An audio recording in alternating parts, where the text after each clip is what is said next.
Religion is an abstract idea. Like the idea of God, it is used to fill psychosocial needs. Religion assists in meaning making and addressing feelings of powerlessness. Right now, it seems almost as if nature is out to get us. But if any of you are familiar with the many stories of heroes swallowed by whales or sea creatures, or even elephants, and then fighting their way out, you know that going into the unknown is a necessary part of the transformation. What can we everyday heroes do to become response able to the call that we individually and as part of our nation and part of our world are hearing right now? This talk will focus on having an atheist identity that strengthens the ability to bring peace, beauty, and healing to the world. In it, I will give you some new tools for doing your atheism. These new tools are art, metaphor, and nature. In the past, we had a series called A Guide to Operating Meatware, which addressed the fact that many atheists think of our brains like hardware running software.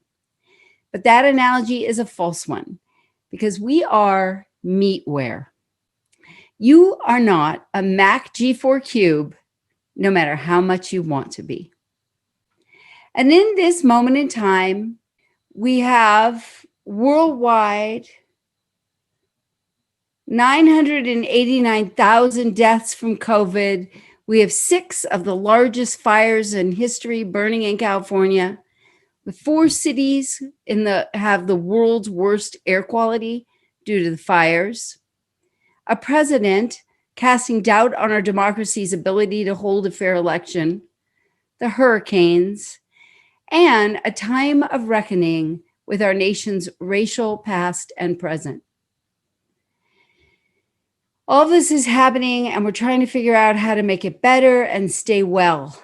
It's almost system overload. And to heal ourselves in this situation, we will apply all of our research, knowledge, technology, and cooperation towards solving specific problems. In the meanwhile, this is going to require going deep into the patterns of our subconscious mind, patterns which may be simple images or archetypes. Our brains communicate with images. I notice so many atheists reject these images as junk or noise, but we know that there may be universal symbols like these, that have appeared throughout the millennia on opposite sides of the globe, and which may be hardwired into our brain. I saw a TED Talk where a woman was cataloging symbols found in caves. Here are some examples. The cave drawings go back 30,000 years, but really cataloging all these symbols hasn't been really underway until about the last 25 years. And these similar symbols can be found scattered over vast differences and across great lengths of time. Archetypes also may or may not be hardwired into the brain, as they are found in all stories. Fear has a name, and its name is beast. It is possible the image exists and communicates within us or with us directly, and then we make up the words. But the story is already in the image, and the image pre-exists in the mind. It may be that in the same way we have deep patterns within us from the day we are born that allow us to be able to develop language, we may have deep patterns within us that allow us to develop stories and help us with meaning making. I use the word stories, but these patterns don't use words. They operate through image. When you see an image, your mind makes meaning of it, even before you've put that to words. So fear has a name, and its name is beast, and fear has an image, and the image is beast. Please stop thinking about the story and think first of the image. As music can affect you without you having to make up a story about it, we often do make up stories about music and put stories to music. The same way with images, the meaning predates the words. And in the same way that listening to music can affect your mind without you having to analyze it, absorbing images can also affect your mind. Like music, it is very beneficial to connect with nature. Even more important now that it feels like nature is part of the cause of our present anxiety. What do I mean by connect with nature? I literally mean find a path between some trees and start walking along it. And as you do, the sunlight will do you good and your brain will be influenced by the sounds of birds. But when you can't get out in nature, looking at images of nature is also good. Put a beautiful tree or ocean on your screensaver and take a moment to look at it throughout the day. Reverence for nature, myths and archetypes. This sounds like atheistic paganism or atheopaganism. Well, yes. Atheopaganism is a term coined by Mark Green, who has a blog by the same name. And the medallions you see on your screen are the symbol that he came up specifically for his brand of atheistic paganism, which he calls atheopaganism. According to the book Godless Paganism, at one time in the early days of the internet, non-theistic paganism may have been the norm for paganism in the United States. Although pagans routinely invoked deities in ritual, the gods were understood as metaphors or psychological archetypes. What archetypes can strengthen you right now? Maybe it's time to revisit heroic disposition by rewatching some Marvel movies or connecting with the qualities of a sage. My favorite sage is Yoda. Use your imagination and imagine holding warm, dry river rocks in your hand, or plucking a lacy shell out of the sand. Or think of the wind whipping your cloak around you and you staying protected.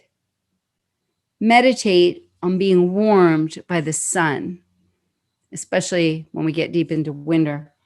It may be helpful to think of sun, build a fire. Each one of these items have a symbolic quality as well as a literal one.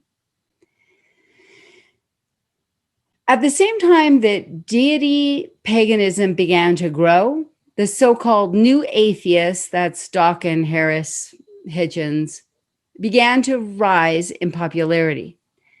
New atheism can be described as anti-theist. So non-theistic pagans were getting it from both sides, right? They're getting it from the new atheists who were uncomfortable even with using archetypes metaphorically, and they were also uncomfortable with, they were made unwelcome by deistic pagans. Now, that's not always the case. Sometimes pagans all get along together very well. The majority of pagans are deistic, but atheistic or non-theistic pagans do exist, and we invite them into our midst, and we want to learn from them. Stephen Emrys surveyed 600 pagans, and only 3% said that the practice of magic mattered to being part of that identity. 10% said that it was important to worship the gods. But 87% of pagans say that the most important thing to identify as a pagan is reverence for nature. Now, Emrys says atheistic pagans don't believe, atheistic pagans, right, don't believe in anthropomorphic deities that are nature, but rather revere nature on their own terms. Stasa Morgan-Apel says, the continuum of theistic, non-theistic belief does not automatically mean ascribing powers to a deity. She says, my deity is nature. Or maybe Stasa is a man, I don't know.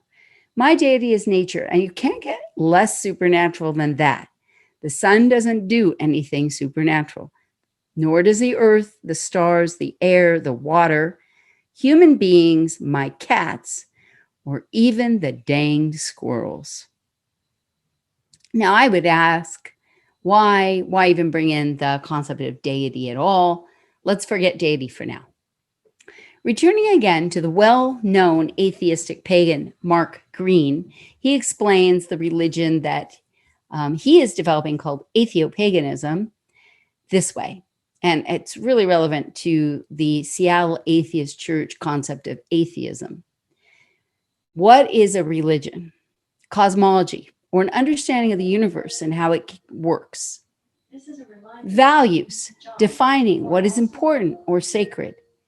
And rituals and holidays that follow a non-supernatural wheel of the year. Now, we don't really have them, but we're developing them as a community. He says that on holidays, do activities which stimulate the expressive self and contribute to the feeling of presence and connectedness.